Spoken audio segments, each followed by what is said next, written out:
भारत के 13 बैंकों से 9,000 करोड़ रुपए लेकर फरार हो चुके विजय माल्या का नाम तो आपने जरूर सुना होगा और आज तक उसे भारत वापस लाने के लिए कड़ी मशक्कत की जा रही है। कभी यही विजय माल्या करोड़ों रुपए का खेल खेला करता था।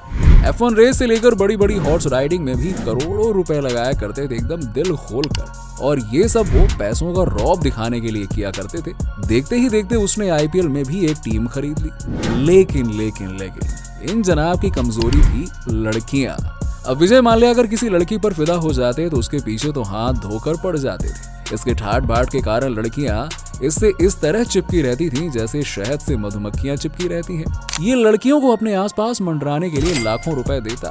जो लड़कियां इसकी आदत की शुमार हो जाती, ये उसकी लाइफ बना दिया करता था। कुल मिलाकर कह सकते हैं कि ये उस समय का एक नंबर का अय्याश माना जाता था। बिजनेसमैन का चेहरा लिए इस आदमी ने भारत सरकार को एक ऐसा मोटा चूना लगाया ना कि जिसकी भरपाई आज तक सरकार नहीं कर पाई है। तो चलिए आज की इस वीडियो में हम विजय माल्या के बारे में कुछ ऐसी बातें जानते हैं जो इसे ठग कम ठरकी ज्यादा साबित करती है। लेकिन हाँ, उससे पहले अगर आप हमारे चैनल पर नए हैं तो चैनल को सब्सक्राइब करके बेल आइकन जरूर दबा दीजिएगा। चलिए शुरुआत करते हैं विजय माल्या के बचपन से। विजय माल्या का जीवन भले ही कितने भी ठाट बाट से बीता हो, लेकिन इसका बचपन बिल्कुल एक आम लड़के की तरह ही गुजरा है। हालांकि इसके पिता विठल माल्या बड़ी बड़ी कंपनियों में पैसा इन्वेस्ट किया करते थे। फाइनेंशियल रिस्क लेने का इसके पिता को काफी शौक था, लेकिन विजय माल्या एक आम इंसान की तरह ही अपना जीवन जीता था। वो साइकिल से कॉलेज जाया करता था और साइकिल से वापस भी आया करता था। लेकिन जिसके बाप के पास बेशुमार दौलत हो, उसके बेटे को मूड बदलने में देर थोड़ी ना लगती है। देखते ही देखते विजय माल्या एक साधारण लड़के से प्लेबॉय बनने का शौक पालने लगा। इसी बीच उसके पिता विठल माल्या की हार्ट अटैक से मौत हो गई, लेकिन उसके पिता ने अपने इकलौते बेटे विजय माल्या के लिए बेशुमार धन दौलत छोड़ दी थी, जिसमें सबसे नामी कंपनी यूनाइटेड बेवरेज ग्रुप थी। अब ये कंपनी केमिकल, फर्टिलाइजर, स्पिरिट और पेंट जैसी चीजें बनाया करती थी। लेकिन विजय माल्या ने किंगफिशर बियर, न्यूज़पेपर, मैगजीन के काम को भी इस कंपनी में जोड़ दिया। अब देखते ही देखते विजय माल्या काफी अमीर हो गया, दबा के पैसे छापे इसने। लेकिन अब तक इसकी प्ले बॉय वाली सोच बदली नहीं थी। दूसरी तरफ लड़कियां इसकी कमजोरी बनती जा रही थी। सन 1986 में विजय माल्या एयर इंडिया से अमेरिका की यात्रा कर रहा था और इसी फ्लाइट में समीरा नाम की एक एयर होस्टेस महिला पर उसका दिल आ गया। फिर क्या था, उसने इस महिला से कर ली शादी और शादी के बाद इन दोनों को हो गया एक बेटा जिसका नाम रखा सिद्धार्थ माल्या। वैसे अब तक विजय माल्या को पैसों का रौब दिखाने की आदत गई नहीं थी। शादी के बाद भी अमेरिका के कैलिफोर्निया से लेकर साउथ अफ्रीका के जोहान्सबर्ग और इंग्लैंड के लंदन जैसी कई हाईटेक जगहों पर इसने प्रॉपर्टीज खरीद डाली। अब तक ये काफी सक्सेसफुल बिजनेसमैन बन चुका था, लेकिन लड़कियां तो इसकी कमजोरी अभी भी बनी हुई थी। अब 1993 में विजय माल्या का एक बार फिर से रेखा नाम की एक बिजनेस वुमेन पर दिल आ गया और फिर क्या था, विजय माल्या ने उससे भी शादी कर ली। विजय माल्या ने इससे पहले केवल समीरा से शादी की थी, लेकिन रेखा ने इससे पहले शाहिद महमूद और प्रताप चट्टी अप्पा जैसे नामी हस्तियों से शादी कर चुकी थी। रेखा के अलावा लैला, तान्या जैसी कई लड़कियां विजय माल्या के साथ घूमा करती थी। अब उस समय एक दौर हुआ करता था जब विजय माल्या को भारत में सबसे बड़ा बिजनेस टाइकून माना जाता था। अब एक ओर जहां वो करोड़ों रुपए की कमाई करता, तो दूसरी ओर अपने विला में पार्टियां करता, मेहमानों को बुलाता, महंगी महंगी शराब पिलाता, विदेश से लड़कियों को बुलाता। यानी कुल मिलाकर हर वक्त विदेशी लड़कियों से वो घिरा रहता और ये सब उसकी आदत में शुमार हो चुका था। इन सब के अलावा इसका एक और चेहरा भी था, जिसके बारे में जानकर तो आप दंग ही रह जाएंगे, क्योंकि एक ओर जहां ये ठाट बाट और अय्याशी वाला जीवन जीता, तो दूसरी ओर दान धर्म करके लोगों के दिलों में अपनी एक अच्छी छवि भी बनाता। वो बेंगलुरु में जिस भी प्रसिद्ध मंदिर में जाता, बिना चप्पल के ही जाता और इसने कई तीर्थ यात्राएं भी की। और ये सबसे ज्यादा सुर्खियों में तब आया जब इसने टीपू सुल्तान की एक तलवार के लिए रिकॉर्ड तोड़ बोली लगा दी। इसके बाद न्यूयॉर्क में महात्मा गांधी से जुड़ी कई चीजों के लिए भी रिकॉर्ड तोड़ बोली लगाई और ये सब करके वो लोगों की सहानुभूति पाना चाहता था। इन सब चीजों के बाद विजय माल्या को भारत में the king of good times कहा जाने लगा, लेकिन उसके दिमाग में तो कुछ और ही चल रहा था। वो सफलता की बुलंदियों को छूना चाहता था। लेकिन इसी बीच मीडिया ने विजय माल्या को कई विदेशी गर्ल्स के साथ एंजॉय करते हुए स्पॉट कर लिया।